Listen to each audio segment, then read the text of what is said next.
until 1st of April 2026. This is what you refer to as the deferred what?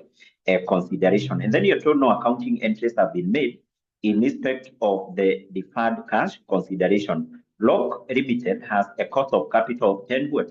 And then you're told on 1st of October 2024, Lock Limited, together with another entity, entered into a joint arrangement to jointly control 𝐻𝐶 Limited, a public limited entity, public limited entity. Effectively, Rock Limited purchased 50% of the equity shares of 𝐻𝐶 Limited for an immediate cash payment of 1,500 million. The following financial statements relate to the group of companies. So we are given the statement of profit or loss, basically for three companies, Rock, Paper, and 𝐻𝐶. We have the statement of financial position for the three companies, that is Rock, Paper, and 𝐻𝐶. And then we have some additional information. This was actually one of the simplest questions, which has been tested in advanced level for group account. So we're given additional information. You can see actually the additional information, we're just given like 4 additional information. Then what are we required to do? Part A, we're required to prepare the consolidated statement of profit or loss for the year which ended 31st of March 2025, the consolidated statement of financial position as at the same date. Now, before we do that, automatically this is a question for group account. The first thing we need to do is we come up with a group structure.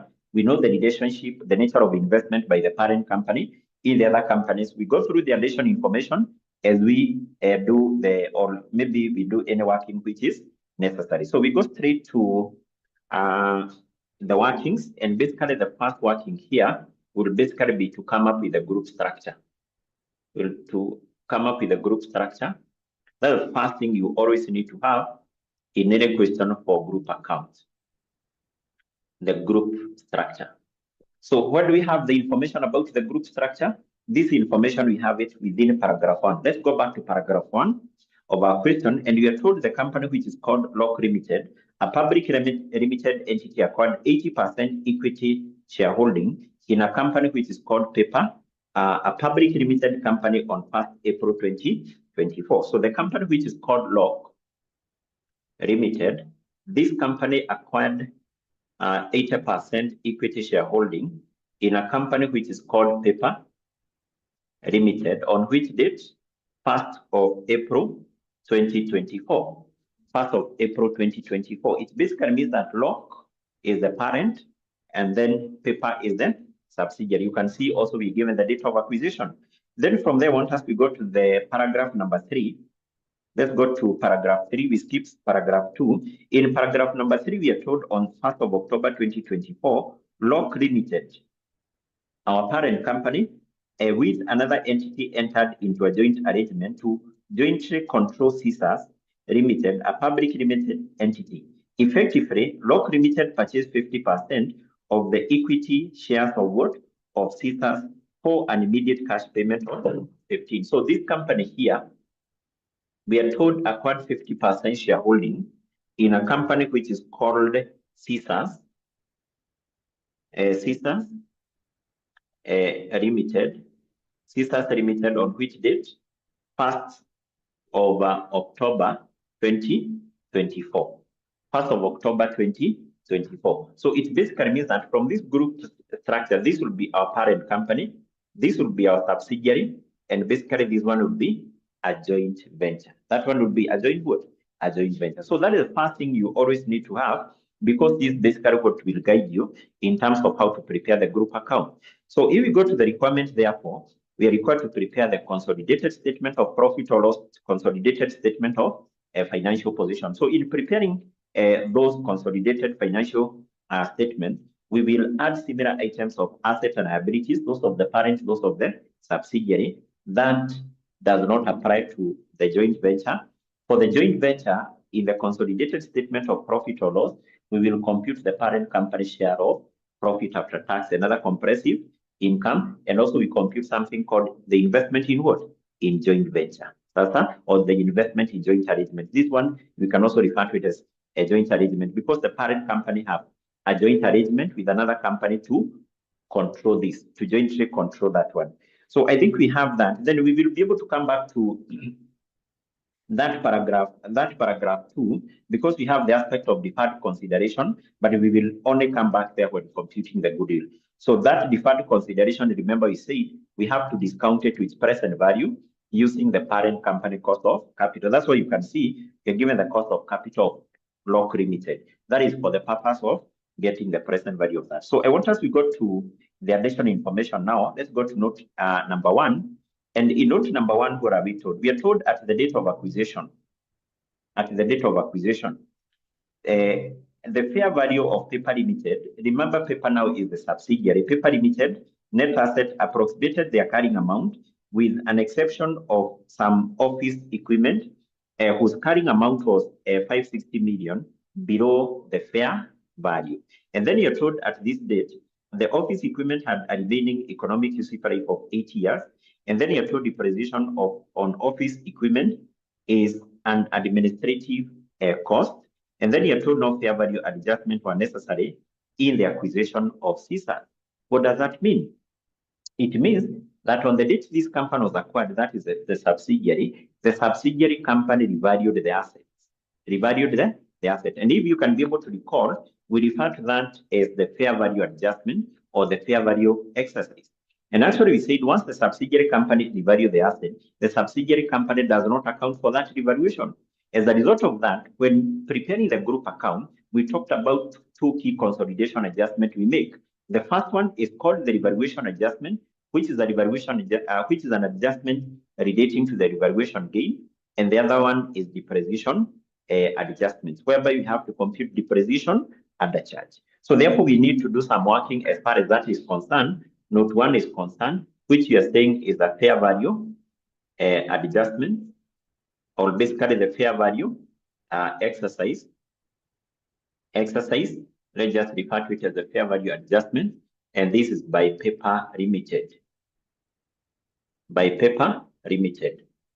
So we need to make 2 adjustments as far as this is concerned. The first one is called the revaluation adjustment.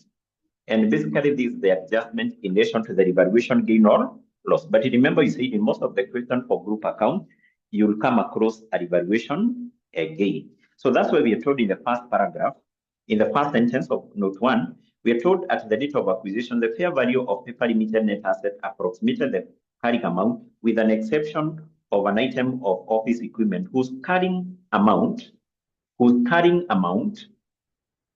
was 560 million below. So this one was below or was less than fair value with 560 million. In other terms here, we can say the fair value, we start with the fair value, then we change this inequality sign. Remember, this was less than.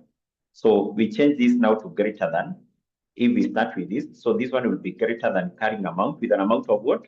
560. So if the fair value of an asset is more than its carrying amount, automatically that is a revaluation gain. So the fair value of this item of office equipment was more than carrying amount. Remember, carrying amount, this one can also be known as the net book value with an amount of 560 million. So because this revaluation, okay, this 561, we are saying this is a revaluation gain. This is a revaluation gain by Paper. Did the Paper Limited accounted for this revaluation gain? No. So therefore, in preparing the consolidated financial statement, this one will be added to the group PPE. And number 2, we say that this one is a pre-acquisition revaluation reserve. Being a pre-acquisition revaluation reserve, we use that in the computation of goodwill, because we say in computing the goodwill on acquisition of this, we need to have we need to compute its fair value.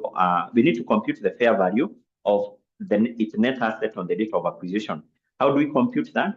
We take the ordinary share capital of the subsidiary plus pre-acquisition reserves. This will be one of the pre-acquisition reserve. Next, we need to compute something called the depreciation other charge. Depreciation other charge. And equally this depreciation other charge will be by Paper, is by Paper Limited. So you need to recall the formula. There is a formula which I gave you here. That is basically what you need to remember. We said we take the revaluation gain, divided that with the remaining useful life of the asset, and then we multiply this with what? With the proportion of time. The proportion of time is basically the time we have, or basically the number of years, the number of months we have from the date of acquisition, the date of DOA, to the date of consolidation. Remember, the date of acquisition is the date the subsidiary was acquired. The subsidiary was acquired on which date? There, 1st of April 2024. The date of consolidation, this one, DOC, this is the date we are required to prepare the group accounts. And if you go to the requirement, you'll be able to see when are we required to prepare the group accounts as per the requirement.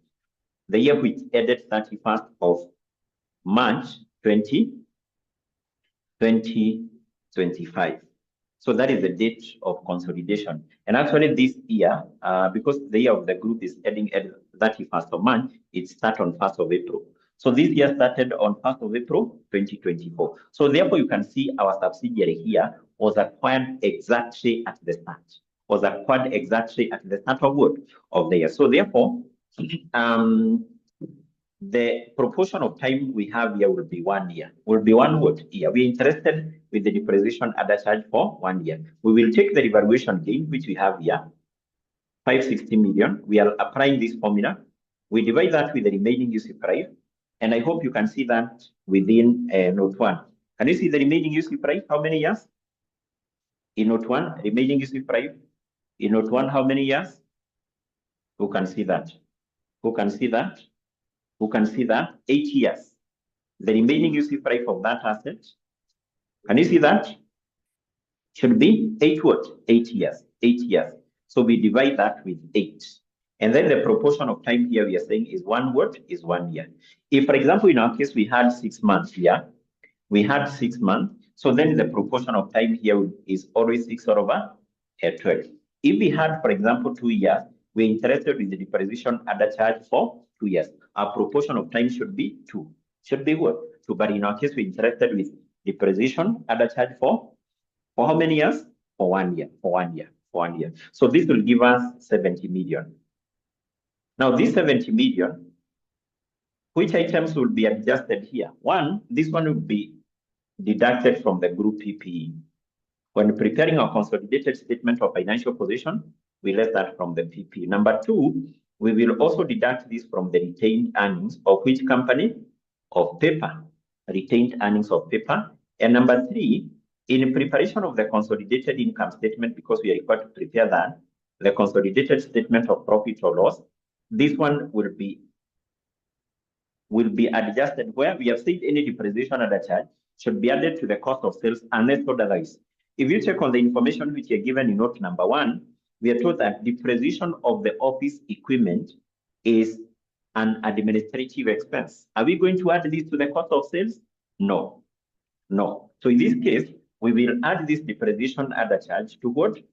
To the administrative expenses. To the administrative what? Expenses. But if the question was cited, that one should be added to the cost of sales. So we are done with that.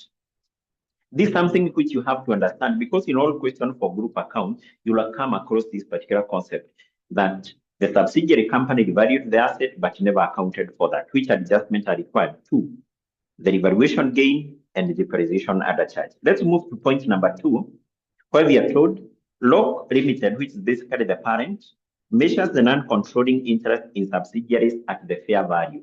This is something I explained, that if you come across that information, that it is a policy of the group, it is a policy of the parent company to measure NCI at fair value, that information is basically to help you in computation of goodwill. And who can tell us, based on that information, which method are we going to use in the computation of goodwill? The goodwill on acquisition of this subsidiary. Which method are we going to use? Are we going to use the partial goodwill method? Are we going to use the full goodwill method? Which method are we going to use based on that information which we have there? Based on that information, which method are we going to use? Maureen, Georgina, which method? Benson, Gilbert, which method are we going to use? Automatically, we are going to use the full goodwill method. The full goodwill method.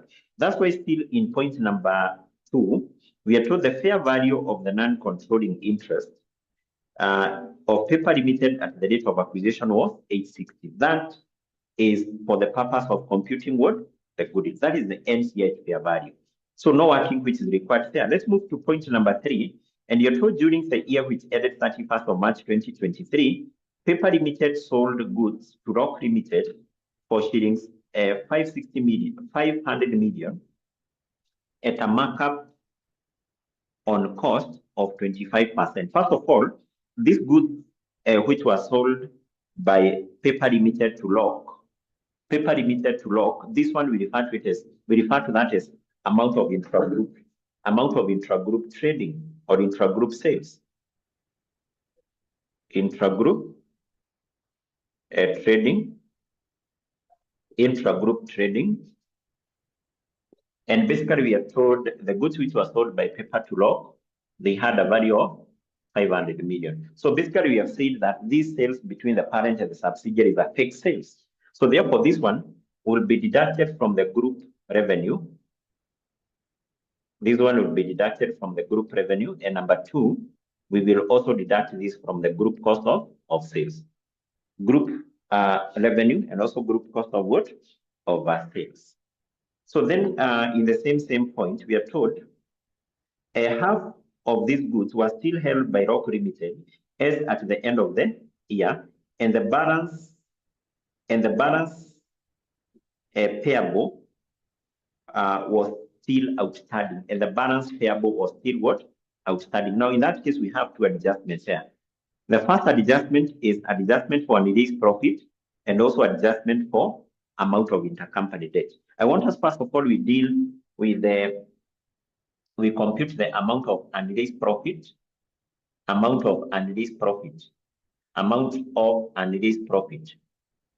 So unrealized profit on inventory.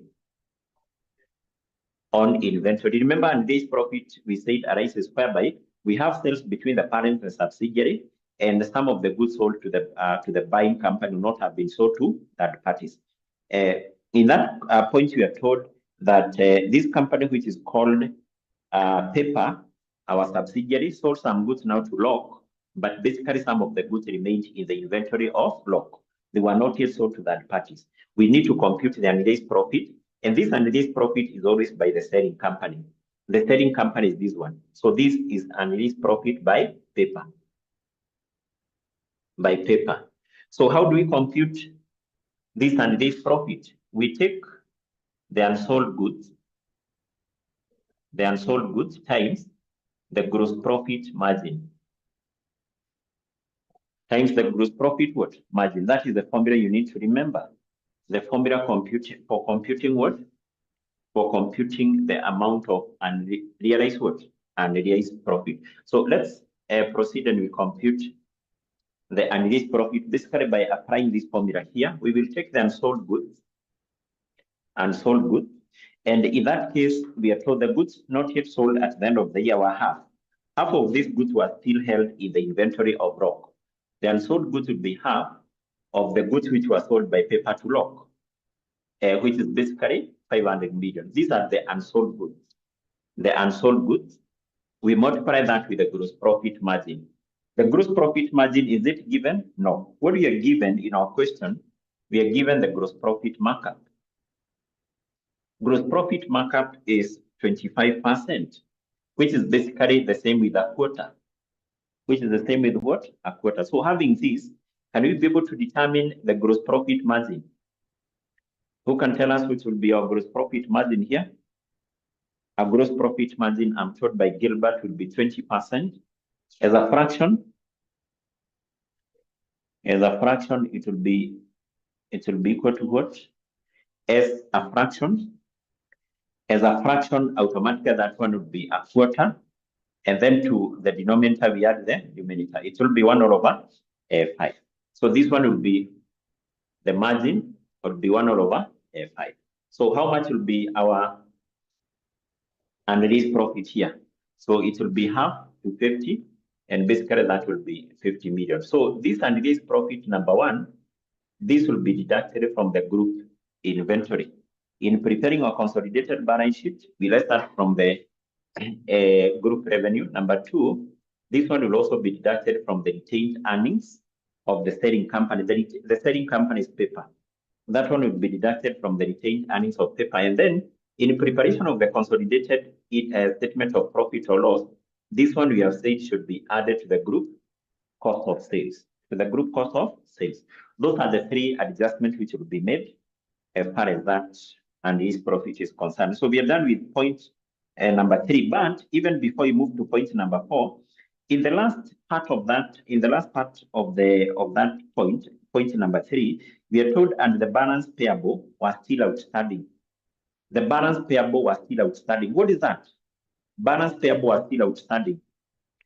What is that? Who can tell us? Balance payable was still outstanding. Balance payable was still outstanding. Basically, that is the amount of intercompany debt. Now, if this company sells some goods to this, so it is obvious that this company, the parent company, should pay who? Should pay the subsidiary. But in this case, we are told the balance payable, was still what? Was still outstanding. So how much will be the balance which was payable? The balance payable. The balance payable should be what?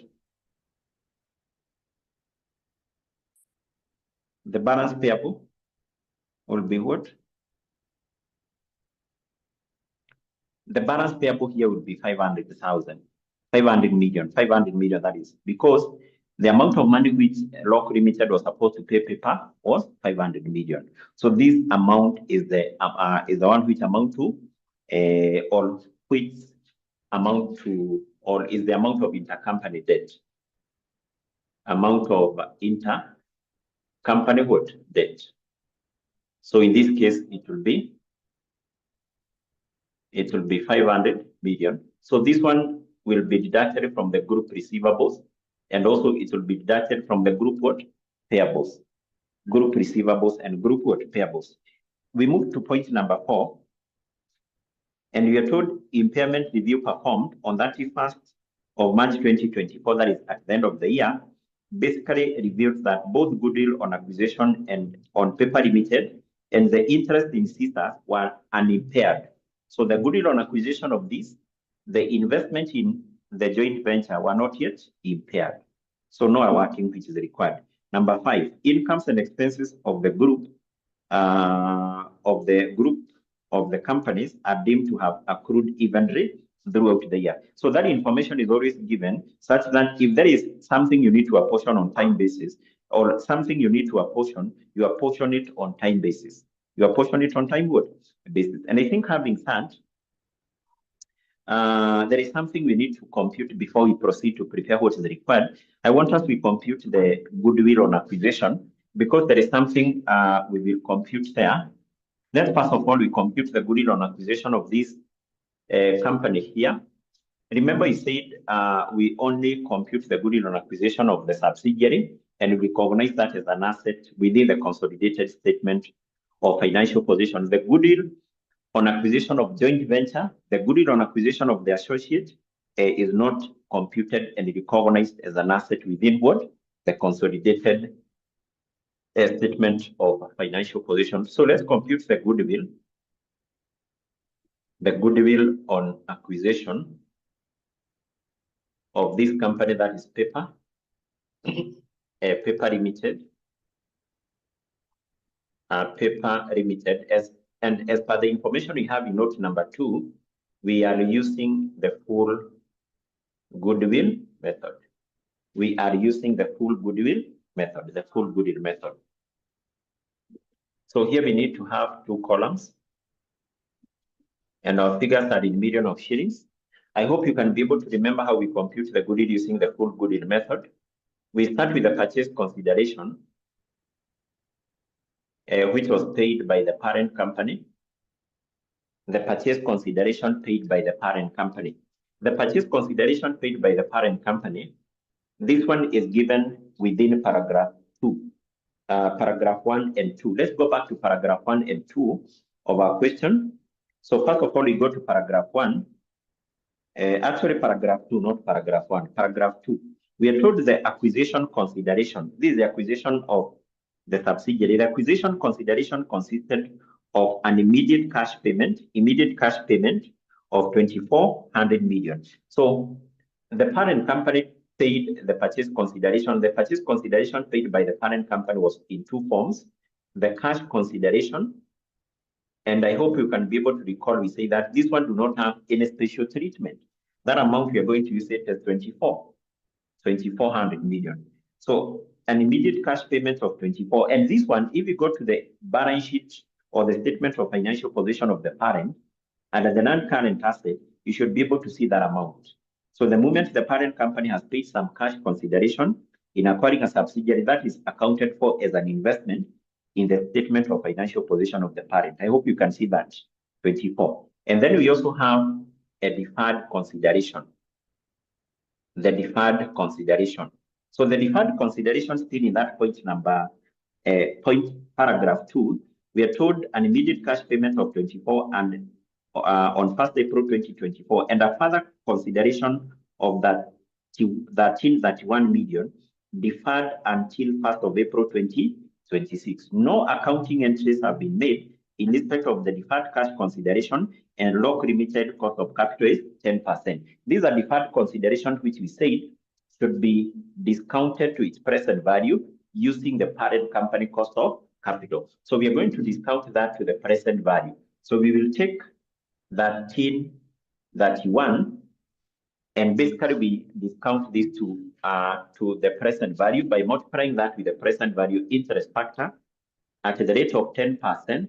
And basically for how many years? How many years do we have from the date of acquisition? 1st of April 2024. This is the date of acquisition.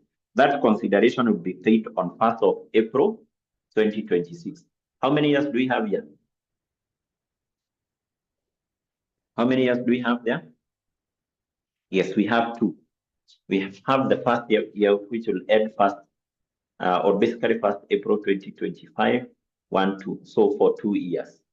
So this one will be computed like this. We take 1. Remember the formula here: 1.1 raised to power negative 2. Yes, basically that's how we discount this. 1.1 raised to power negative 2, raised to power negative 2, raised to power negative 2. That's basically how we are going to discount that.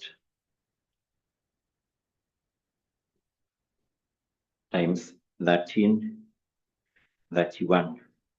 And basically that one is coming to 1100. Is that what you're getting? 1100? 1100. 1100. 1100. Is that what you're getting? Diana, is that what you're getting? Georgina, is that what you're getting? Is that what you're getting? Yes. Okay, so then this is basically the purchase consideration paid by the parent. And then now to this, what do we need to do?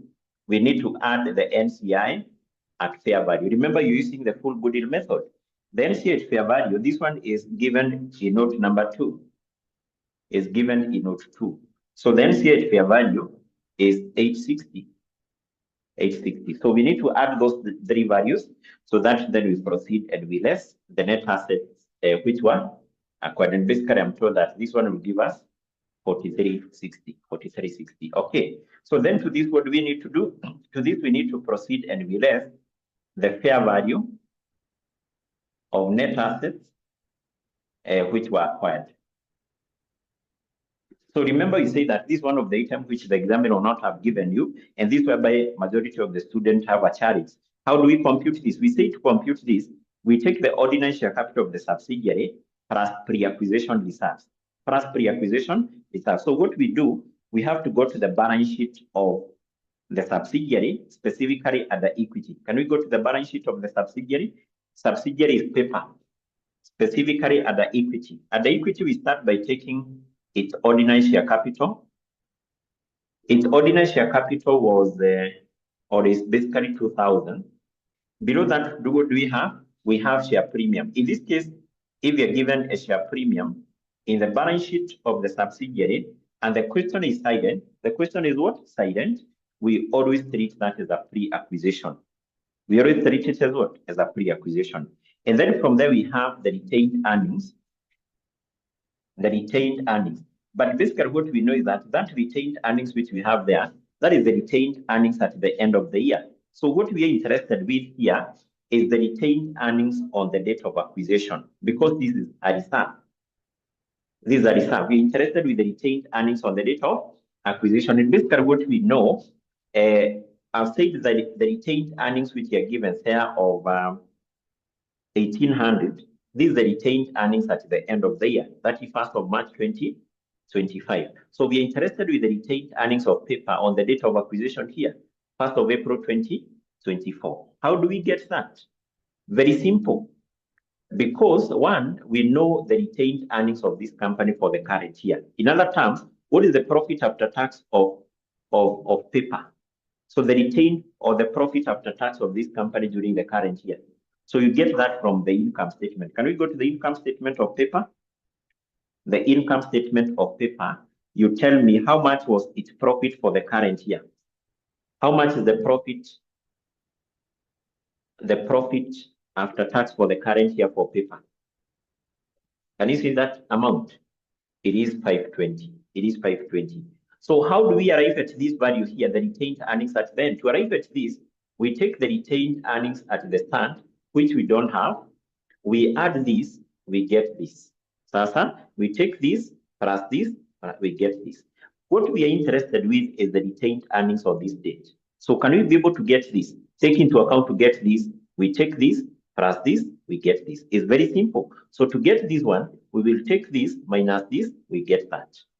So therefore, the retained earnings at the start will be 1,800 minus 520. And this will give us 12 what? That will give us 1280. 1280. So 1280 is basically the retained earnings on the date of acquisition. And therefore, if you check there, we don't have any other reserve. But in all this particular question for group account, there is something you must always remember to check.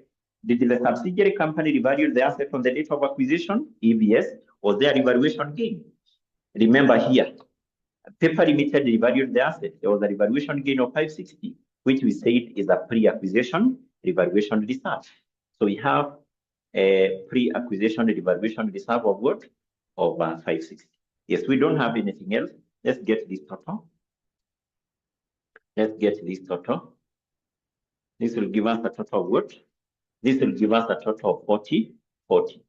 So because you're using the full goodwill method, we take 100% of that. When using the full goodwill method, take 100% of this.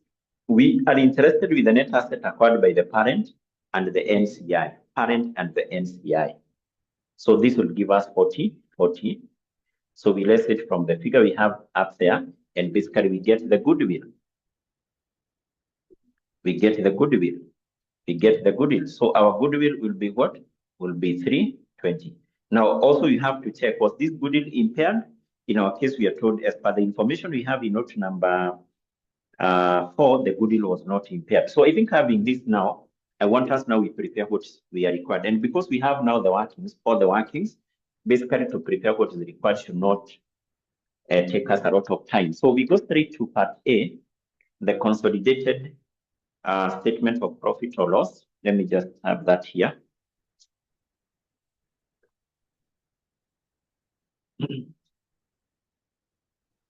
The consolidated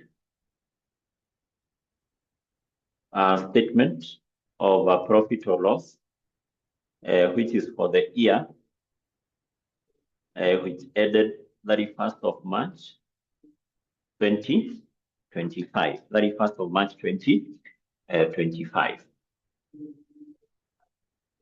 Yes, so here we just need to have a single column, and basically we indicate that our figures are in million of shillings. So how do we prepare this? As per our group structure, we are basically combining the revenue and expenses of the parent, those of the subsidiary. We combine the revenue and expenses of the two companies. It is also important to note that this company, taking into account it was acquired exactly the start of the year, we will take the revenue and expenses of paper for the whole year. For the whole year, we combine with that of the parent. In our case, remember, we don't consolidate a joint venture. Instead, what we will compute is the parent company share of the profit after tax, and basically we recognize it what? Here. So let's do that now.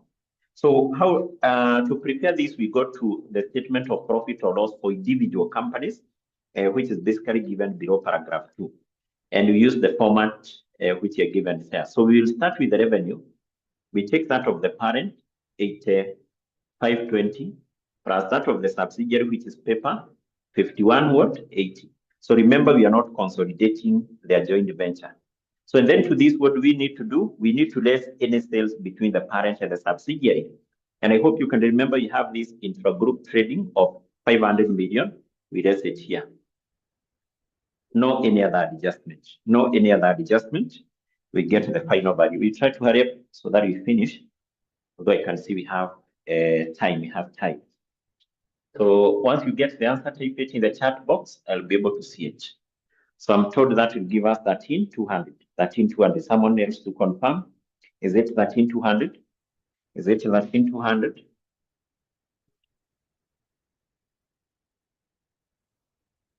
Is it 13,200? Yes.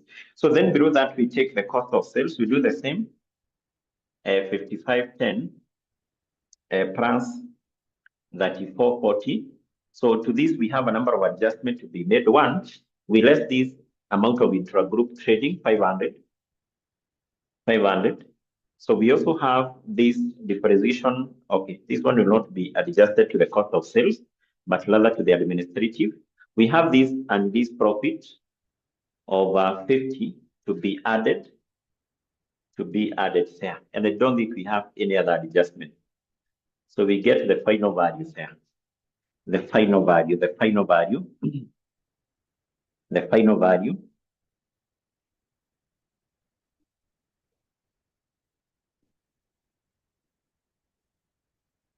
Final value, I'm given 85.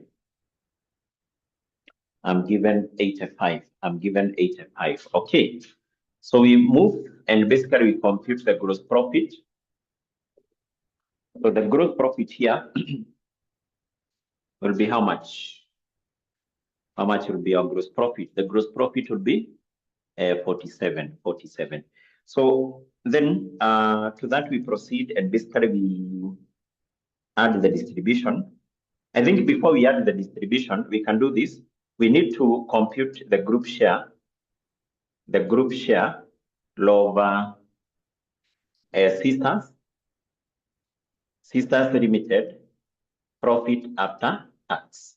Remember, this is basically a joint venture. That's what we include here as far as the joint venture is concerned. So what we need to do, can we go to the income statement, the statement of profit or loss of Sisters, and you give me its profit for the year or the profit after tax? The profit after tax for Sisters is how much?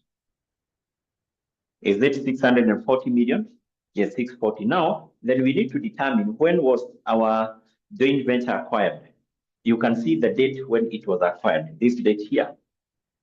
1st of October 2024. This is within the current year. The current year is added, the current year added on 31st of March 2025. How many months do we have here? Are they 6? So we have October, November, December, January, February, March. 1, 2, 3, 6. So in this case, we have how many months? Yeah, are they 6? Are they 6 months? Do we have 6 months? I've said 1st of October 2024. So our joint venture was acquired 6 months to the end of the year. So the parent company will only be entitled to share profit from the date it acquired that joint venture.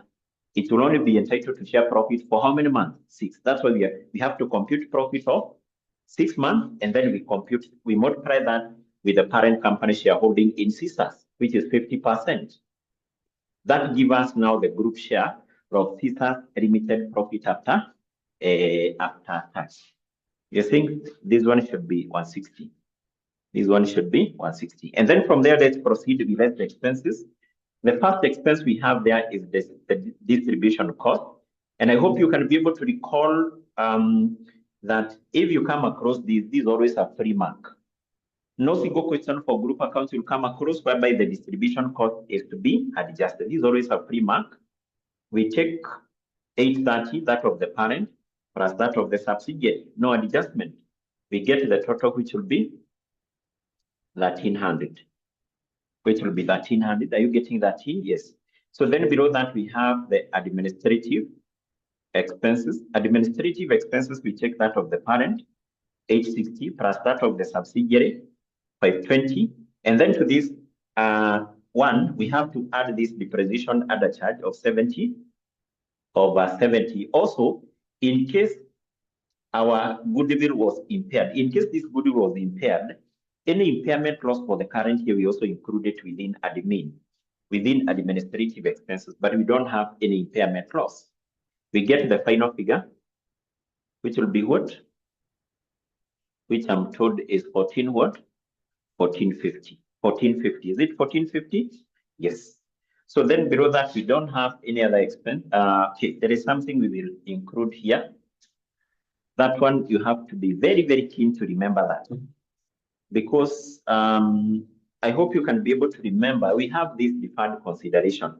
You see this deferred consideration, basically this represents what the parent company will have to pay at the end of the second year. So therefore, once we have discounted this deferred consideration to its present value, we have to amortize it. In the process of amortizing a liability, there is something which arises, which is known as interest. If you're amortizing a loan, if you're amortizing even, for example, financial liability, there is something which is known as what? Interest. So that interest is basically recognized here as part of the finance cost.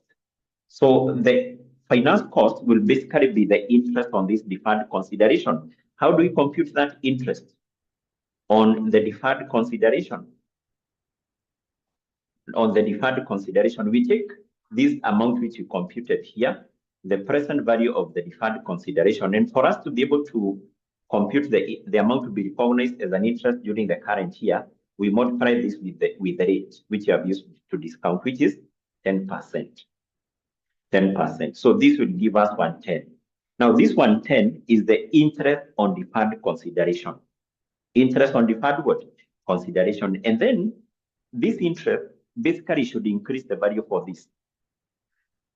So what I'm trying to avoid here is basically to prepare a amortization schedule, but I think I can do that very fast so that you understand. Amortization schedule. We are saying we should amortize this. You see, this is the deferred consideration at the start. This is like our own amortization schedule. You have a column for years, the liability at the start, the interest, the cash paid, and the liability at the end. No need of doing that because we know what we want to do. We want to compute the interest, which will be 10%. And then, is there any cash paid during the current year? No, no cash paid. So therefore, to compute the liability at the end of the first year, we take this plus this. Can you add for me that? So that you understand what we amortize this. So that will give us 1210. So in fact, when preparing our balance sheet, this is the value of our deferred consideration. The deferred consideration is a non-current liability, and that is its value at the end of the year. Then that would be the opening balance in the next year. And then we compute the interest, which is 10% of this. Will it come to 121? Is that what you're getting? Yes. Now we know the deferred consideration, this one, will be paid at the end of the second year. So at the end of the second year, the company will pay 1331. And once you do that, then you should get 0 there. You should be able to get 0. Will you get 0? Yes. Are you getting 0? Yes. So this is how we amortize that word. That. So basically, in relation to this deferred consideration, 2 items. One, this interest is part of the finance cost here, which is 10% of 1100. And then when preparing our consolidated statement of financial position, this one will be recognized as a non-current liability. Sasa? Yes. So having that, then we can proceed and we compute the profit before tax. Give me the profit before tax now. The profit before tax down here. How much would be a profit before tax? This plus this minus the 3 expenses there. I'm told this one will be 2,000. I'm told that one will be 2,000. Will be 2,000. Then we list the other item, which is also always a free mark. Income tax expense. Income tax expense, also this one, is always a free mark. A free mark. So no question for group account whereby income tax will be having adjustment. You take that of the parent and that of the subsidiary. And this will give us what? This will give us 670. 670. And basically we get what? We get profit for the year. Profit for the year, which will be 680. Which will give us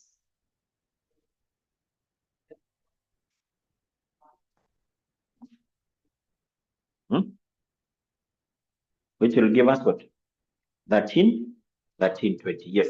So basically in our case, we are done, and that what was required, the marks allocated there were 10. So this basically what was to give you what? 10 marks. You can see in that question, it basically means that for any correct item which you had here, basically it should be 5 marks, because these 6 cannot be 10. Yes. So having that, let's move to part B. The consolidated statement of financial position. Consolidated statement of financial position is at 31st of March 2025.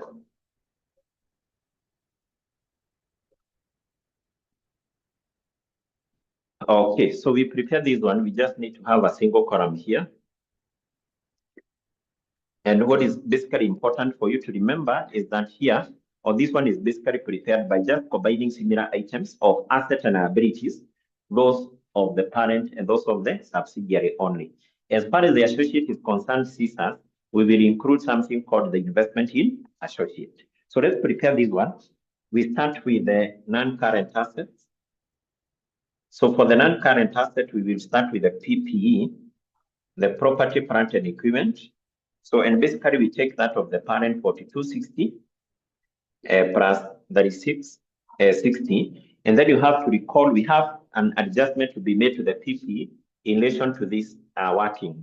So we said this 560 will be added to the group PPE, and then this depreciation other charge of 70 will be deducted from the PPE. Two adjustments here. Two adjustments, we add the revaluation gain of 560, we less the depreciation other charge of 70. We get the final value there.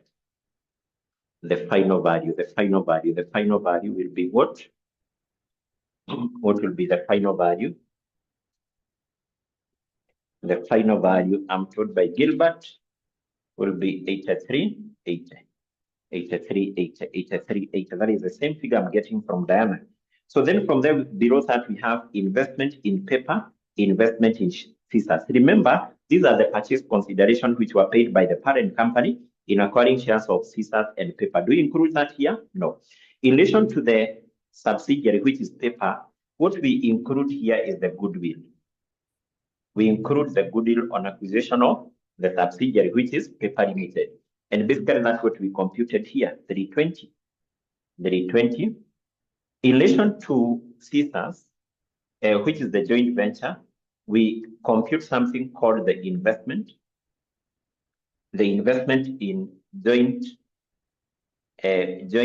venture, or basically joint arrangement. I just refer to it as the joint what? The joint arrangement. And basically we recognize that here is an item of what? As an item of non-current asset. I want us to have the working here, because I remember I've given you the format for computing this. How do we compute the investment in associate or joint venture? I said one, you take the purchase consideration which was paid, or the cost of investment. That is basically what we have within the statement of financial, or within the statement of financial position of the parent and the non-current asset. How much purchase consideration was paid by the parent company in acquiring the shares of the joint venture? That is 15. That is 15. And then to this we have said we add what? To this we have said we add the group share of the joint venture post-acquisition retained earnings. And basically take into account our joint venture was acquired during the current year. CSAS was acquired during the current year. The amount which we include here, which we have included here, that is now the same with the group share of the post-acquisition retained earnings of the associate. That is basically what we will add here. 160, this one. And then to this we less any impairment loss. And I hope you can be able to recall in note number 4, we were told that in note number 4, you are told the goodwill on acquisition, the investment in associate had not impaired. They were unimpaired. So we don't have any impairment loss. And that will give us what? 1660. That will give us 1660. So that basically what we include there. Then from there we proceed and basically we record the current assets. So for the current asset, we are given the total. We will take that is 720. That is of the parent plus that of the subsidiary, 2270. And then in this case, you have to recall that inventory, receivables, cash, and bank balance are part of this. Any adjustment affecting this inventory and receivables should be made here. And I think you can be able to recall here, we have this and this profit, which we said should be deducted from the group inventory. Inventory is part of this. So we less and there is profit of 50. And also we have the amount of intercompany debt, this one of 500. We also less it here. I don't think we have any other adjustment. So let's get the final figure. We get the final figure. I don't think we have any other adjustments. So what is the final figure here? I'm given 50, 440, 5440, 5440. Yes. So then what will be our total? What will be our total assets? What will be our total assets? You add all this, you give me the total assets. And because of space, I want to do away with this one. I want to do away with this one. Yes, the total asset in our case will be 15,800. I want to do away with this now.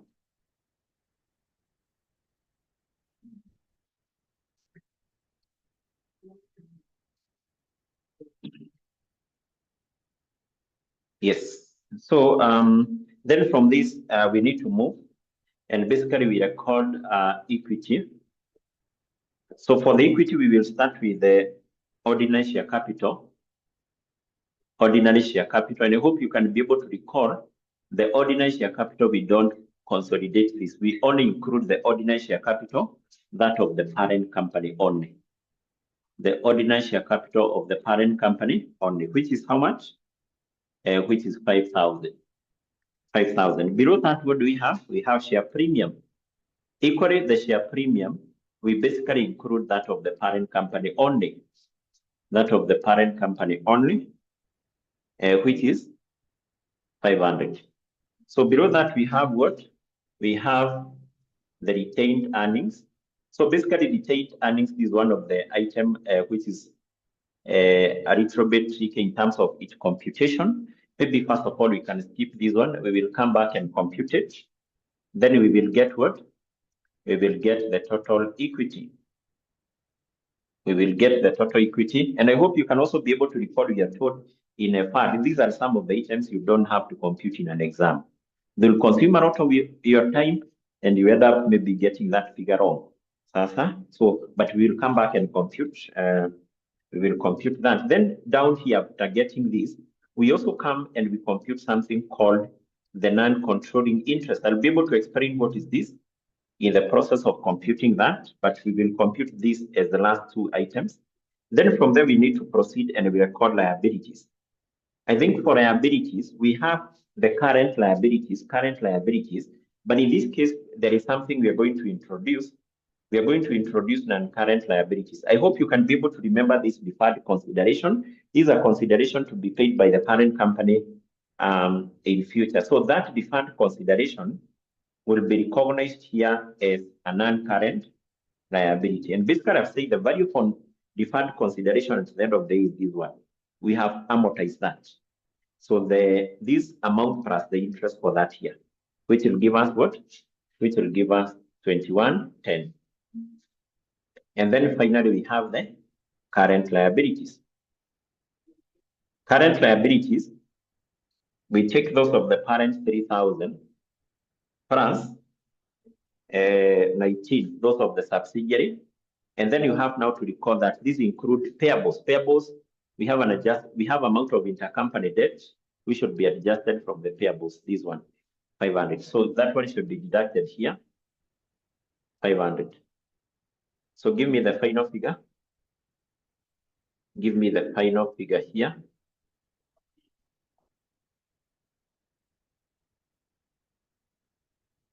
The final figure for payables for current liabilities. For current liabilities, I'm told is what? 44. Yes, 44. 44. So what I want us to do, I want us to compute these two items here very fast. Very, very fast. We should be able to do that in the next 10 minutes. We should be done.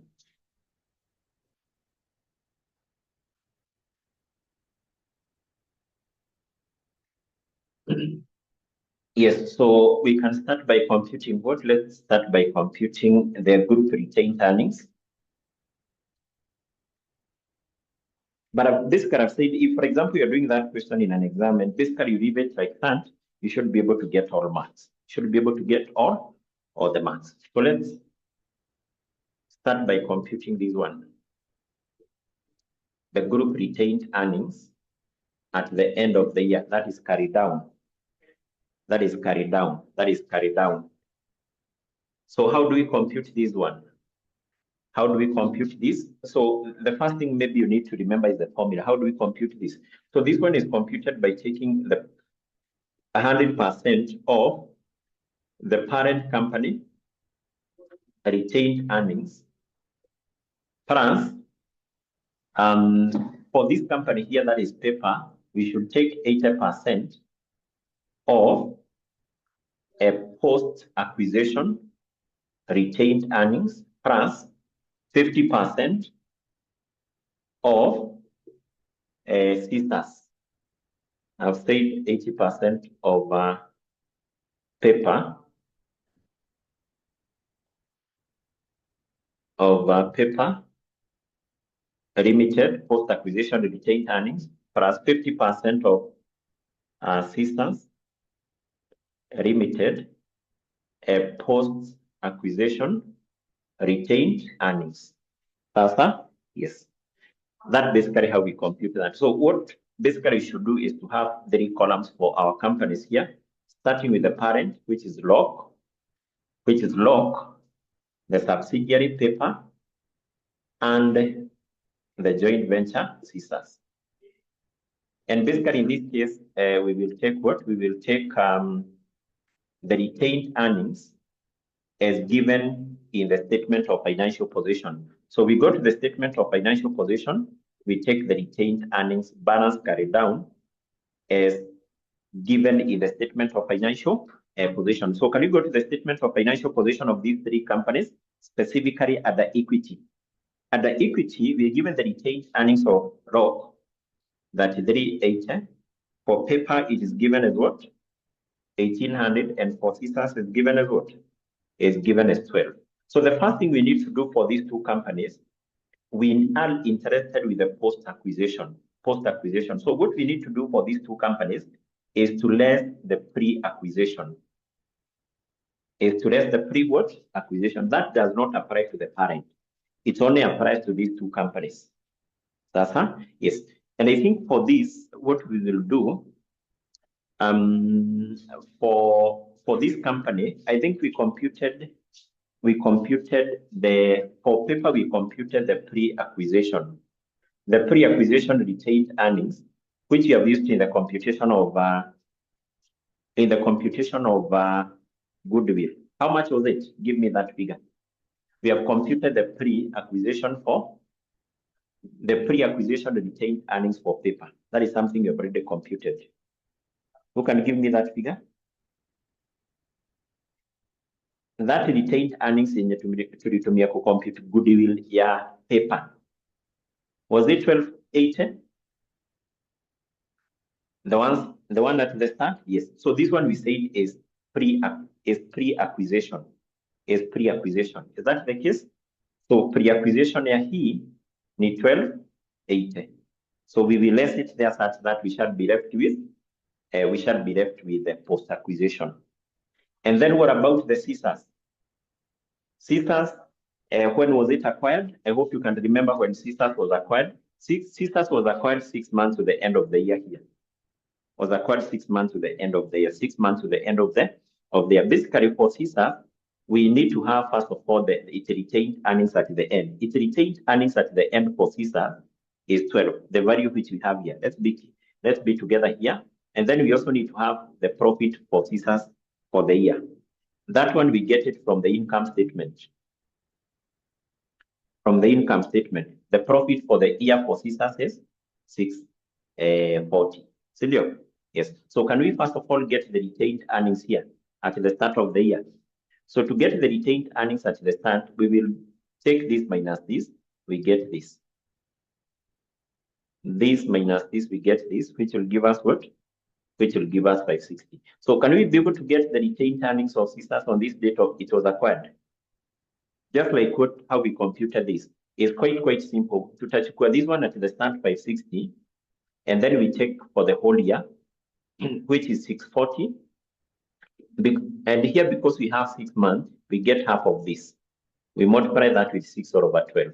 So we take 560 plus 320 plus 320 plus 320. That will give us what? That will give us, I hope you can see what I've done. I've taken the retained earnings of scissors at the start, which you have said is this, minus this, which will give us 560. And then for me to compute its retained earnings on the date of acquisition, which is pre, I've taken the retained earnings at the start plus the profit for the year for this 6 months, just like what we did for the subsidiary. So, and I'm told that will give us 880. So now we get the post. Basically, I've said this does not apply to the parent. So what do we get here? Because of time and track variable, what do we get here? We get what? 520. What about this one? We get 320. We get 320. Yes, 320. Then before now we apply these percentages, because this one we should take 100%, this one 80%, this one 50%. There are some of the retained earnings here we need to be adjusted. As per the workings which you have done here, number one, we have this depreciation other charge, which we said should be deducted from the retained earnings of this company. So we have depreciation other charge to be deducted from the retained earnings of paper, which is 70 there. So this and this will not affect that, but we have this and it is profit, this one. We say this one will also be deducted from the retained earnings still of paper. So we have and it is profit that will also be deducted from the retained earnings of paper 50, like that, like that. Do we have any other adjustment? I can't see any other. So we need to get the final figures. That is 380. This one 2400. This is 320. And then we get the group share of this. The group share. We apply now these percentages. This one for the parent we take 100. For paper we take 80. And for this company that is the sisters, we take 50. We take 50%. 50%. So this will be 160. This will be 320. This one will be 3380. And then we add these two. We add those three values. We add those three values. That will give us the group retained earnings. The group retained earnings. I'm told that will give us 3860. Basically, you can see how the computation for this is quite demanding. And that's why I'm saying, for example, if you're doing this question in an exam, I will not advise you to do this. I will not advise you to compute this. Yes. So maybe first of all, you can get the total equity before computing NCI. So this will be 55 plus 3860, which basically will give us 9360. Finally, we compute the NCI. So the NCI is what? We'll talk about the NCI basically. This refers to the amount of money which is invested by the minority shareholders in the subsidiary. The capital invested by the minority shareholders in the subsidiary. Amount invested by the minority shareholders in the subsidiary. How do we compute the NCI at the year end? To be recognized there as a component of equity. Now, to compute this, very, very simple. We take the NCI at fair value, and the NCI at fair value, which is basically given in note 2. The NCI at fair value in note 2. How much is the NCI at fair value? The NCI at fair value in note 2 is what? Is 860. 860. I hope you can see that. And then to this, what we add here is something called the NCI share. NCI share log the post that is of the NCI share of adjusted post acquisition retained earnings in the subsidiary company. So the NCI share of the post, that is the NCI share of the adjusted post acquisition retained earnings in the subsidiary. So where do we have this figure? The adjusted post acquisition retained earnings of the subsidiary. So that is basically the figure which we have here. This is the adjusted, this is the adjusted post acquisition retained earnings of the subsidiary, which is how much? 400 million. So we get the NCI share of that. The NCI share of this will be 20%. Will be 20%. 20% of that will give us what? That will give us what? That will give us what? Is it 80? Yes, it will give us 80. And then now to this, in case, for example, we had an impairment loss, the goodwill on acquisition was impaired. What we less here is the NCI share of impairment what? Loss. Was the goodwill impaired? No. No, it came to be a deducted share. So we add these two values and they give us 9 what? 940. So the NCI fair value here is basically 940. But basically I'm saying if, although these are some of the tips we will be able to discuss in the during our revision. So whenever you're doing that question in an exam, I will not advise you to compute this and this, because even without computing those two items, you'll have scored all the marks. Is our statement of financial position or balancing? It is not balancing. That is what I'm told. What is the difference? What have you omitted?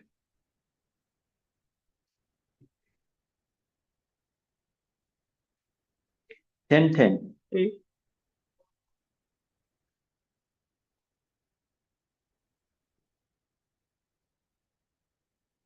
Or 10 bob.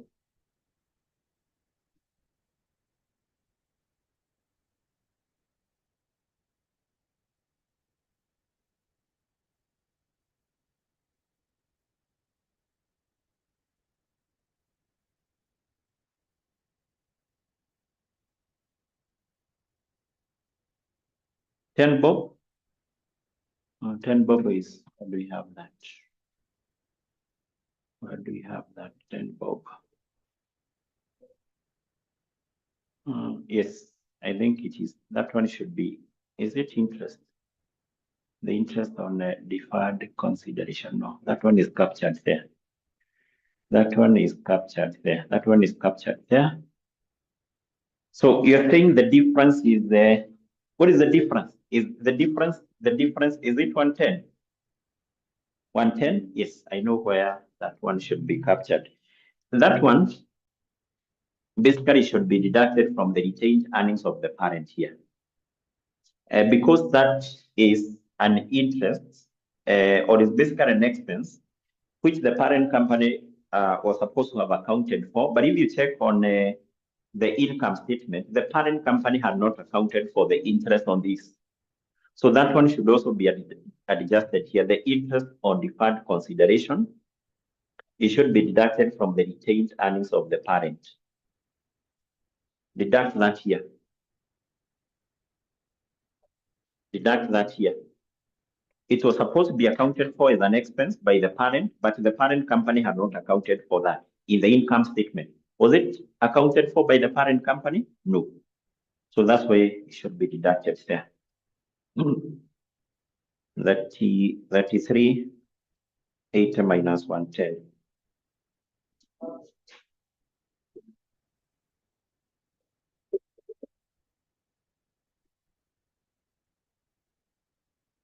So now this one should be 92, 70.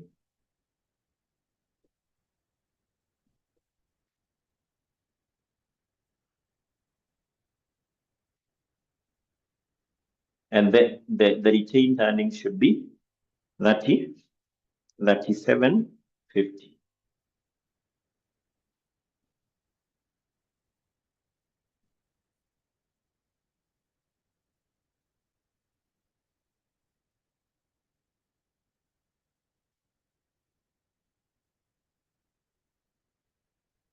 Yes, it should now balance.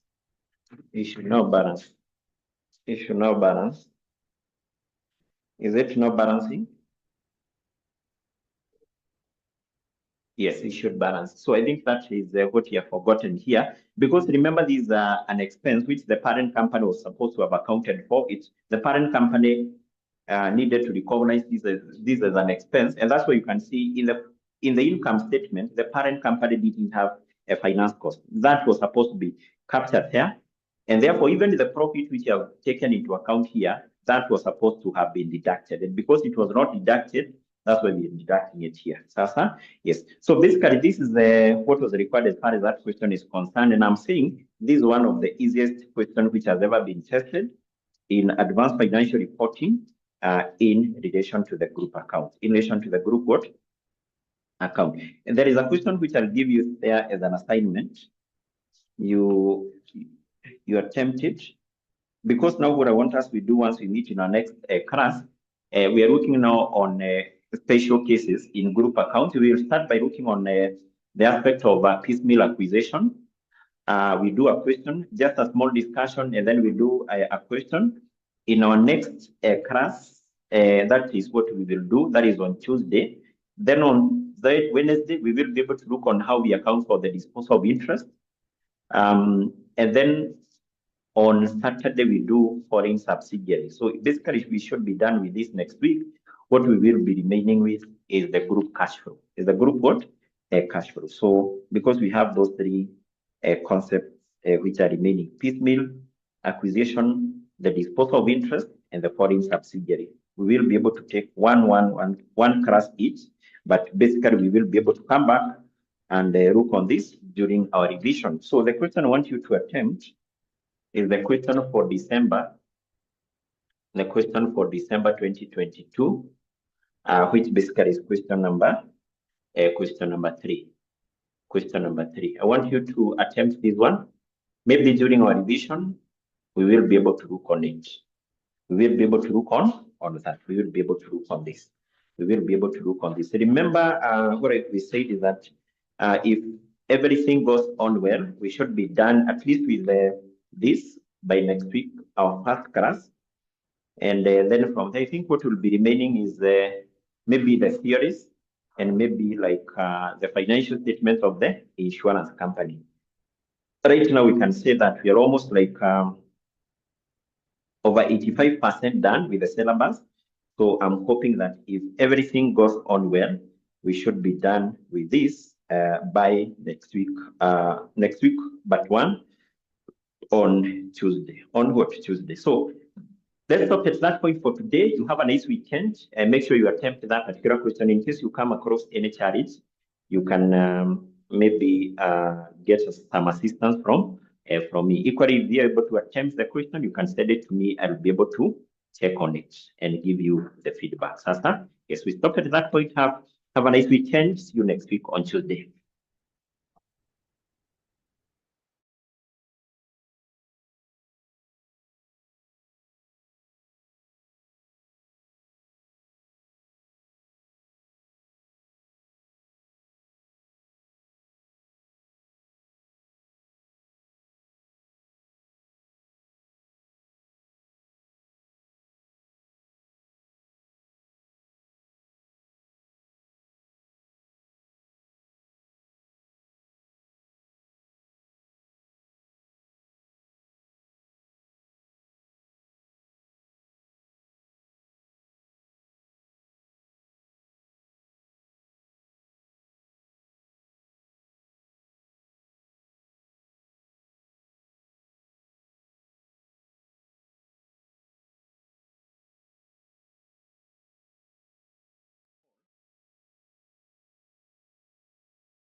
deduct the cash outflows. That's why we are saying cash outflows. We record them as what? As negative. So by the end of the day, we will be able to get the net cash flow from operating, investing, and also what? Financing. So maybe the other thing you need to remember very fast is that when preparing the statement of cash flows, basically we have two methods which can be used to prepare a statement of cash flows, or in other terms, to present a statement of cash flows. We have the direct method, and also we have the indirect method. And actually, the difference between those two methods, that is the direct method and also the indirect method. Indirect method is basically how we determine the net cash flow from operating activities. That is the only difference.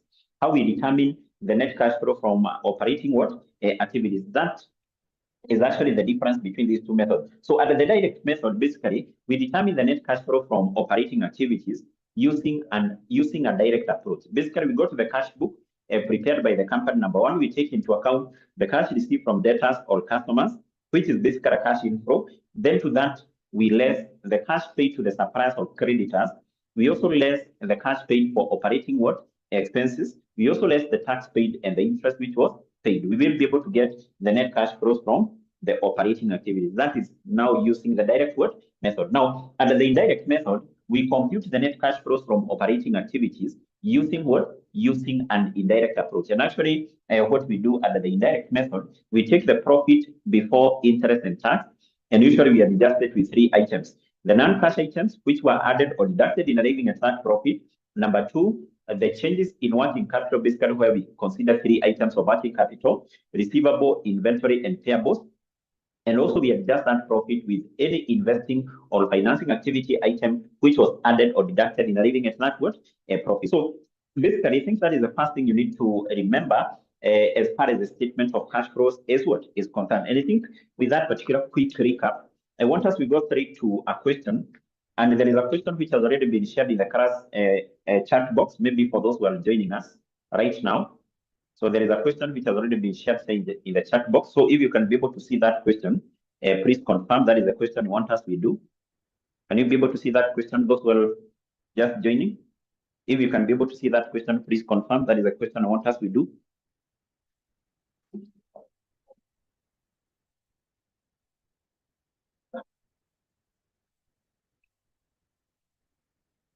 Can you see that question in the chat box? Can you see that question in the chat box? I want us to use the question from CPA foundation level. CPA foundation level. That is the question 4B of August 2024. Yes, so can someone reshare that question afresh? Evans, please reshare that question afresh. Reshare that question afresh. Reshare the question afresh.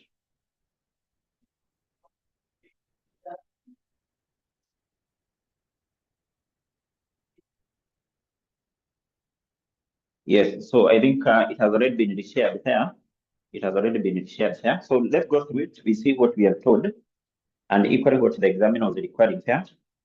So the question reads, part B, question 4B, it reads, the following are the financial statement of Precious Limited for the year which ended 31st of March 2023 and 31st of March 2024. So we're given Precious Limited statement of profit or loss, which is for the year which ended 31st of March 2024. We have the gross profit, operating expenses.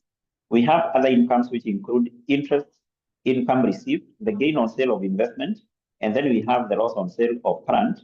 And then from there we have the interest paid, the interest expense which was paid, and then we have the net profit before tax. We have the income tax for that year, and then we have the net profit after tax. So then from there we have the statement of financial position.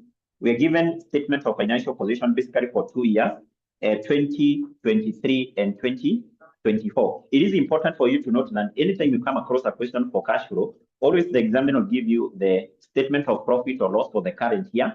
And then for the statement of financial position, that is basically the balance sheet, you'll be given the statement of financial position for the current year. For example, in a case, the current year is the year 2024, and for the previous year. So what you need to note is that the figures which are given here in the statement of financial position of the previous year, 2023, these are treated as the opening balances. Whereas the figure we have here in the statement of financial position for 2024, those are closing balances. That's basically what you need to know. So we have the non-current asset, which include PPE, property, plant, and equipment, at cost and also accumulated depreciation. We have the investment, we have the current asset, which include inventory, accounts receivable, cash, prepayment, and then we have the total current asset and the total asset. And then we have liabilities and capital, where we have ordinary share capital, revenue reserve. Revenue reserve, this is another name for the retained profit, or is basically another name for the retained what? Earnings. Then from there, we have the long-term liabilities, which include both. We have the current liabilities, which include account payable, accrued liabilities. And then we have tax payable. And then we have the current liabilities, total equity and liabilities. Then we have additional information, number 1, all the way to note number 7. So what then are we required to do here? We're required to prepare a statement of cash flows, which is for the year which ended 31st of March 2024, in accordance with the International Accounting Standard number 7, which governs the preparation of the statement of cash flows. Now, in this case, number 1, recall what we have said. There are 2 methods which are used in preparation of cash flow. We have direct method, we have indirect method. But if you check on this particular question, the examiner has not specified which method we need to use, whether we use the direct method or basically whether we use what? We use the indirect method. But anytime you come across a question for cash flow, you are given the income statement or the statement of profit or loss, statement of financial position. If the examiner is not specific on which method to be used, always use the indirect method. So the indirect method basically has so many free marks when it comes to computation of the cash flow from operating activities. So that is the first thing you need to do. The other thing, assuming this is a question you are doing in an examination setup, it is not advisable to start with the workings, because this where or what make majority of the students to fail in these particular questions. So how do you get free marks, or basically what you refer as the low-hanging fruits? So basically what you need to do is that once you come across a question for cash flow, number 1, never start with the workings. Just go straight to what the examiner is requiring you to prepare, because the 16 marks which are allocated there, they are allocated for preparing a statement of cash flow. So if you do all the workings, they are correct. By the end of the day, you fail to prepare the statement of cash flow, you will get 0. So therefore, what you do, go straight to preparing what is required. Basically, any working which you do it per need basis. You are doing a working to determine an item to be posted in the statement of cash flow. So therefore, what we do, we go straight to preparing what is required. And actually, we need first of all to have the title. So the name of this company is Precious Limited. Precious Limited. And basically, this is the statement of cash flows. The statement of cash flows. And basically for the year, which ended 31st of March 2024. 31st of March 2024. Obviously, you must have the title.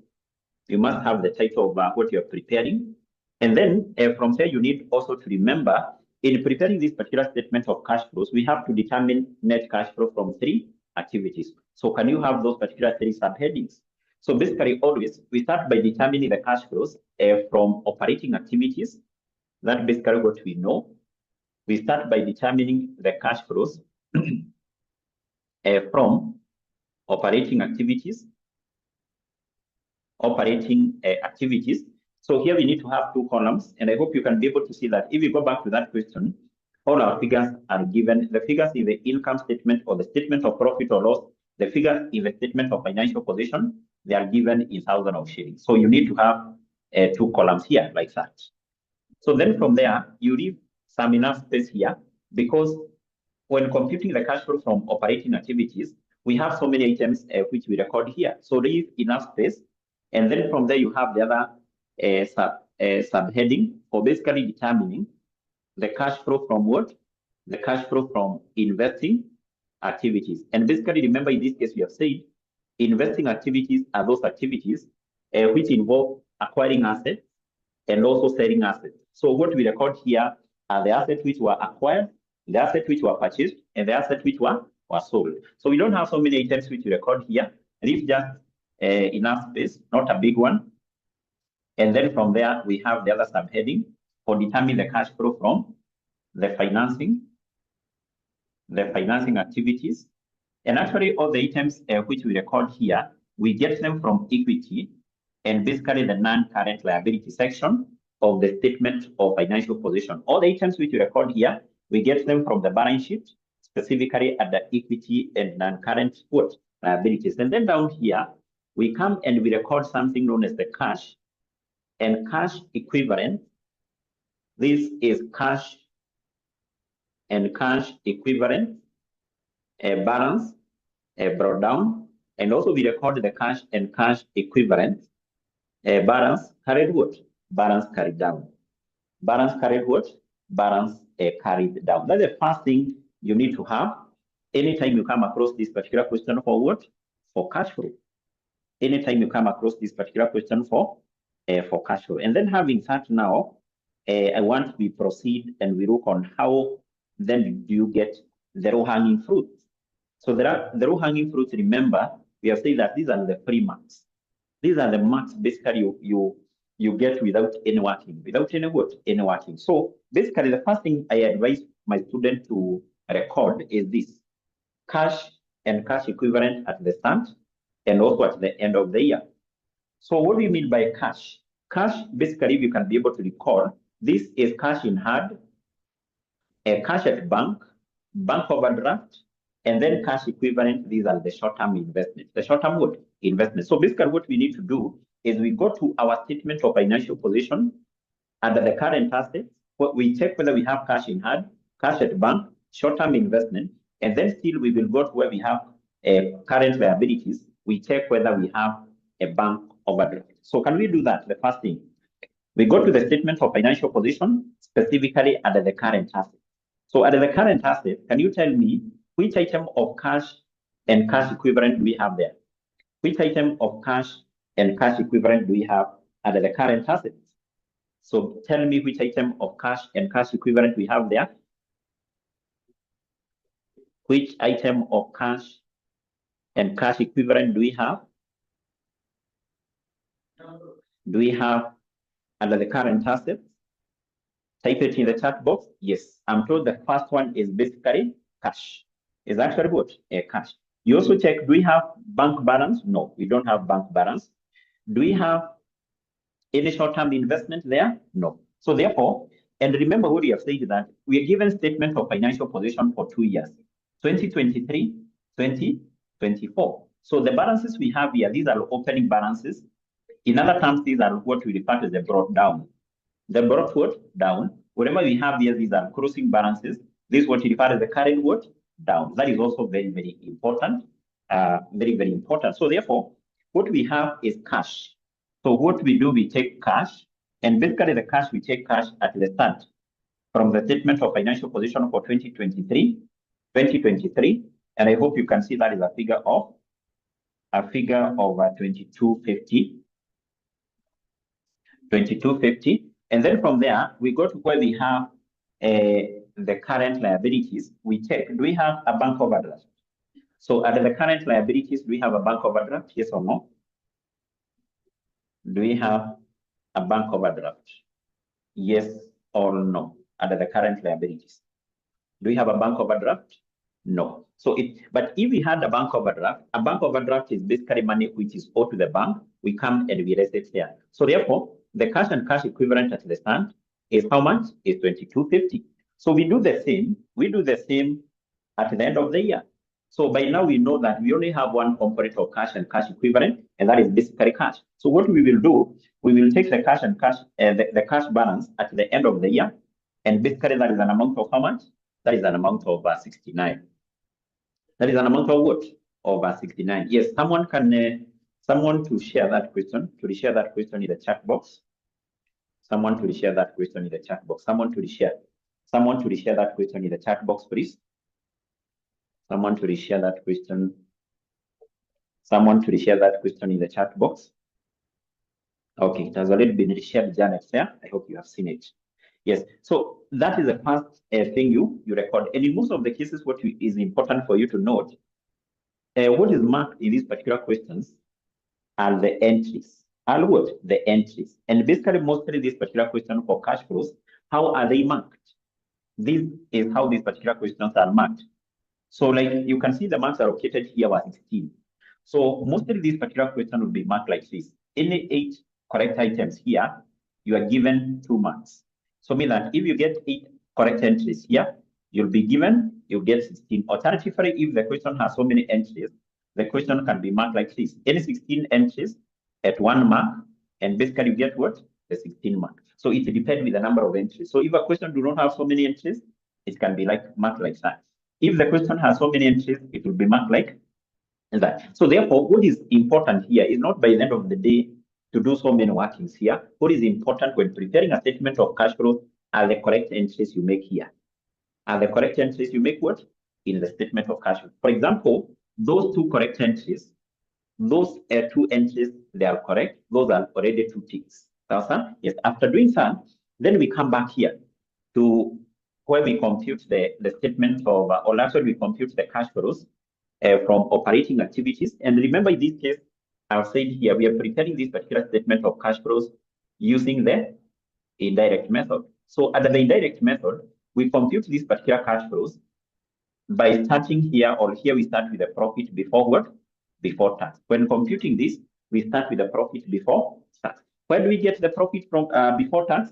We get this from the income statement. Can we go to the income statement? You give me the profit before tax. How much is the profit before tax from the income statement? How much is the profit before tax from the income statement? So in our case, it is referred as net profit before tax. Net profit before tax. Can you see that one? Net profit before tax? Yes. So the net profit before tax is basically an amount of 450. But if you can be able to recall, we said in computing this particular cash flow from operating activities, we should start with the profit before interest and tax. In other terms, what is known as the operating profit. But if you check, in our case, we don't have that operating profit. So therefore, what we say is that to this particular profit here, the first adjustment which we make, or the first adjustment to this profit, is basically to add back the finance cost, which is also known as the interest expense. The interest expense. And actually, this interest expense is always above that profit. Is always above that profit. So can you see that figure of the interest expense? Yes, the interest expense is the same. That is an amount of what? 3450. And actually now that will give us the profit before interest and tax. And then from there we say to this particular profit, we need to make a number of adjustments. The first adjustment we make to this profit is basically to adjust it with the non-cash items. We say the non-cash item, for you to be able to remember the non-cash item to be adjusted to this profit, just remember that acronym. The acronym is dial G. So this stands for what? This stands for depreciation. This stands for depreciation on property, plant, and equipment. This one stands for impairment loss. Impairment loss on goodwill. Impairment loss on goodwill. A stands for amortization. Amortization of intangible assets. Amortization of intangible assets. Then this one stands for loss on disposal. Loss on disposal. So the loss on disposal is basically whereby the company disposed or sold some assets during the current year, and basically the asset was sold at a loss. They were sold at what? At a loss. And this one is basically stand for gain on disposal. This one stands for gain on what? On disposal. So therefore, what we need to do, we need to go to the additional information. But I think even before we go to the additional information, because most of these items will be given in the additional information, on the face of the income statement, there are a number of items we need to adjust to these. We need to adjust to this profit. So can we go back to the income statement or the statement of profit or loss, and specifically whereby we are given other incomes? Specifically whereby we are given other incomes. So where we are given other incomes, number one, we are given something called the interest income received. Now, interest income received, is that an income from operation? That is the first thing you need to ask yourself, because what we want to determine here is the cash which was generated from operating activities. Now, anytime you're given an interest received, a company received interest as a result of having invested. So therefore, what you do, because that interest has already been included here, you come here and you raise it. So first of all, we can skip all these items, and then we take the interest which was received, interest income which was received, interest income which was received, which has already been added in this profit. So the reason why we are raising this is because this is not an income from operation. So this is an income generated by the company from what? Investing. So you raise it from that profit, and then you come and include it here. So that is the interest income which was received. And remember, this is money which was received. So when recording it here, you record it as a positive. So why are you recording it there as a positive? It is because it is cash which was received, is an inflow. But here we are recording it as a negative. Why? Because we want to eliminate it here from this profit. It is included there, but it's not income from operating activity. So you less it here and then you bring it there. That is the first item. Then still under the other income, we have the gain on sale of investment. So the gain on the sale of investment. So anytime the company sells an asset, be it an item of PPE, and that item is sold at a gain, so that gain is usually accounted for as an income, but basically we say that is a non-cash item. That is a non-cash item. So take into account it is included there. What do you do? Place it down there. Then also below that, the gain on the sale of investment, we have the loss on sale. We have this. So the loss. So the loss, basically this is 450. You can see the loss in arriving at this particular profit, it has been deducted. It was accounted for as an expense. So, and because this is a non-cash item, what we need to do, we need to add it back. Actually, these non-cash items, basically which we have here, depreciation, impairment loss, amortization, and the loss on disposal, because in arriving at this profit, they had been deducted, what you do, you add them back. But now this gain, you do what? You less it. That's basically what you need to remember. Yes. So you can see that all these are free marks. All these are free marks. This is basically what we refer to as low-hanging fruits. These are basically marks which you're able to get in this particular question without any struggle. Without any what? A struggle. You can see so far we have not done any working, but we have so many entries here. Yes. Now, having said, I think we need to go to the additional information because we don't have anything else we can be able to pick from the statement of profit or loss. Let's go to the income statement. Not the income statement, in the additional information. In the additional information number 1, we are told Precious Limited purchased investment worth 11.7 million during the current year. So this company purchased investment. So if a company purchased investment, remember is a form of an asset. And that's why if we go back to our statement of financial position, specifically where we have the non-current asset, you'll be able to see we have the property, plant, and equipment. We have accumulated depreciation. Below that, we have investment. So we have said those particular activities which involve acquiring and disposing assets, they are what? Investing activities. So that purchase of investment, you come and you record it here. Purchase of what? Purchase of investment. Purchase of investment. So the investment which were purchased were 11.7. And I hope you can be able to remember in all the figures we are given in the income statement of financial position, the last 3 zeros are omitted. So anytime you are taking a figure from the additional information, you must do the same, omit the last 3 zeros. Then you also need to remember our rule here. When preparing the statement of cash flows, we have said this rule is very, very important. This rule is very, very important that any amount which is a cash inflow, we record it here as a positive. Any amount which is a cash outflow, we record it in our statement of cash flow as what? As a negative. So now who can tell us this particular amount here? Once the company purchased an investment, is that an inflow? That particular amount there, is it an inflow or outflow? The company purchased an asset. Is that an inflow or basically outflow? Inflow or outflow? Who can tell us? Inflow or outflow? Yes, automatically this one is outflow. This one is what? Is outflow. So take into account is an outflow. We record it here as a negative. Don't forget, if you record it here as a positive figure, it is wrong because the person is marking will only give you mark if it is recorded as an outflow. We are done with that. Let's move to note number 2. We are told the company sold a new investment that had cost 13.5 for 15.3 million. So we have sale of investment. So remember what we consider here is asset which were acquired, asset which was sold. So in that case, we can say there was sale of investment. There was sale of investment. And basically, once the company sells an asset, what do we consider here? What we consider here is the proceeds. When talk about the proceeds, this is the money you receive after selling an asset. If you sell an asset, how much cash do you receive? So in that case, we are told in note 2, that investment had a cost of 13.5. It was sold for 15.3. How much cash was received in that case? Is it 13.5? Is it 15.3? How much cash was received? You can tell us here. The cash inflow, the sales proceeds, that basically what we consider here. Yes, I'm told by Evans that the cash received here is 15.3. 15.3 units. Yes, that is very much correct. 15.3. And then 15.3, this is an inflow. When you sell an asset, you receive money. You sell an asset, you receive what? You receive money. You receive money. Yes. So basically, that is it.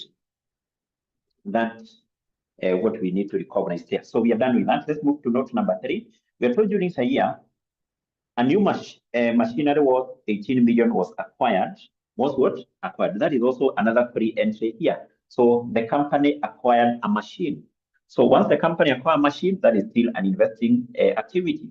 So we say there was acquisition of what? Of a machine. There was acquisition of a machine. You can see the number of entries we have in our statement of cash flows, yet we have not done any working. Have we done any working, Kelvin, here? Have we done any working, Eunice? Have we done any working, Evans? We have not done it. And you can see the number of entries which we have. So because I've said what is marked in these particular questions are these entries. That's not. This is basically what we refer to as the low-hanging fruits. This is basically marks you get without a lot of struggle. So then you are told in the same point number 3, sentence 2, some item of property, plant, and equipment at a cost of 1.5 and accumulated depreciation of 300,000 were disposed for 750. So many free marks here. So we have disposal. Disposal, remember, is the same with the sale. Is the same with the sale of an item of PPE. What do we consider here? What we consider here is the proceeds. So that item of PPE which was disposed, we are told it was disposed for how much? Can you see the sales proceeds here? So that item which was disposed, was it disposed at 1.5, 300, or 750,000? It was disposed for how much? What is the sales proceeds? That is basically what we consider here. Yes, the amount which we consider here is 750. 750. The sales what? The sales proceeds. So basically we are done with that point. Let's move to point number 3. Point number 4. We are told included in the operating expenses for the year which ended 31st of March 2024 is depreciation charged, and the depreciation charge for the year which amounted to 5,550,000. So in our case, we come back here, we are given this depreciation, which is 5,550,000. That is another free entry.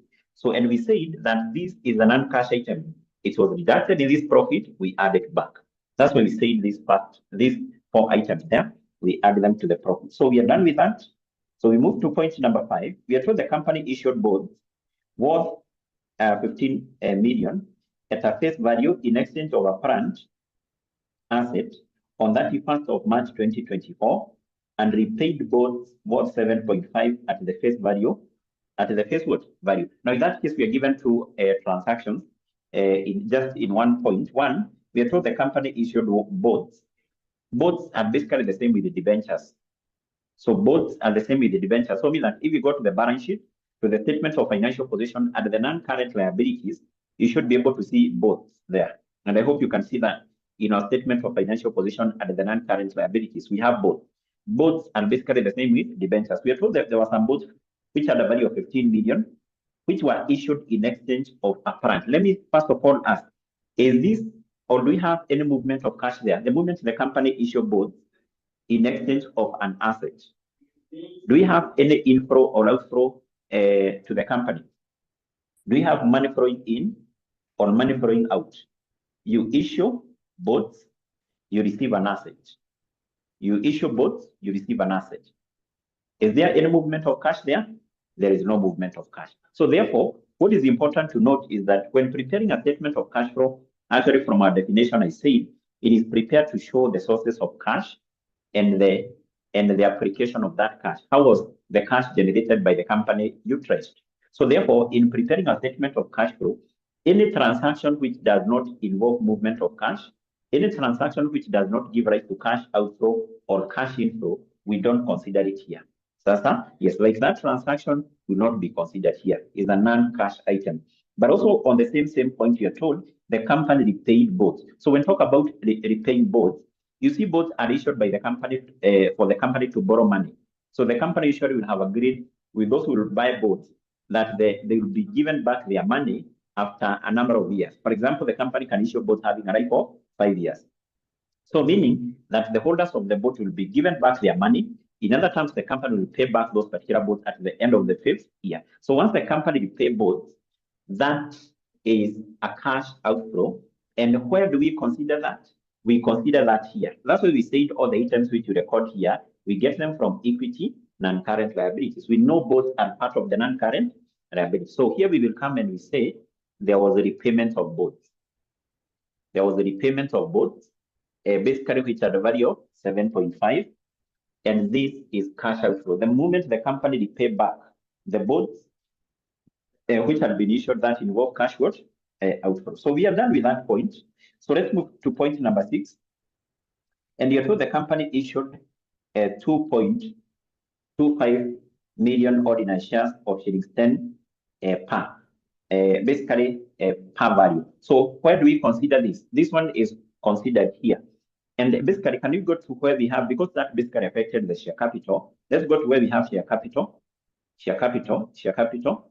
And basically, in that case, you can see the share capital increased because remember, in our case, we are given a statement of financial position for 2023.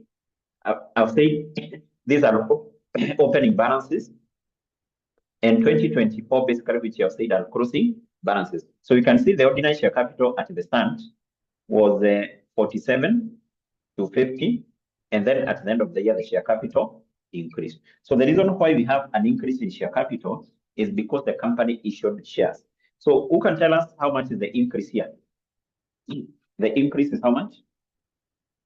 The increase, that increase in share capital, yes, I'm told by Evans is 22,500. So basically, as per point number 6, we are told this increase was due to issue of how many shares?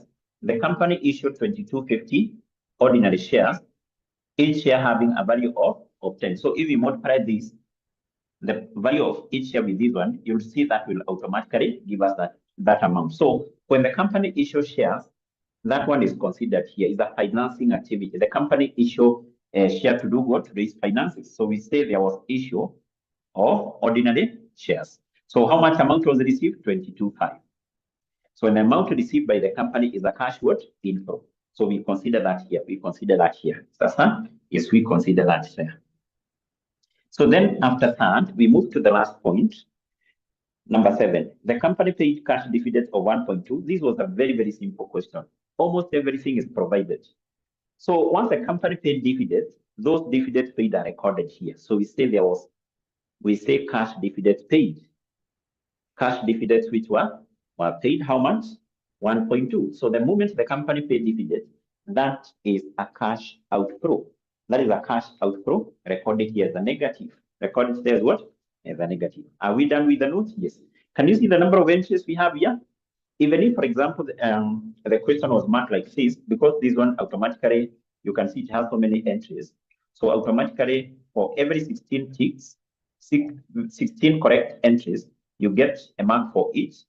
And basically, by the end of the day, you get how many marks? 16. Can you see the number of entries we have? Basically, we have not done any working, but you can see the number of entries we have. 1, 2, 3, 4, 5, 6, 7, 8, 9, 10, 11, 12, 13, 14, 15, 16. If you decide to read that question like that, you'll be having all the marks. And basically, that's a question which you should be able to do within not even more than 30 minutes. Because the other thing, maybe for those who are doing the CASNEB exam for the first time, so you'll come across a question with 5 marks. 5 questions. You're given 3 hours. So if you take 3 hours times 60, that basically comes to a total of 180 minutes. 180 minutes. So this basically to handle how many questions? 5. So if you take 180, you divide with 5, basically this will give you 36. So it basically means that this question should not take more than 36 minutes. More than 36 what? Minutes. That's why it's basically important for you to know the approach to use, because if by the end of the day you start with doing the workings and then later on you prepare this, you'll spend a lot of time. So you may see that you're spending one full hour to do one question.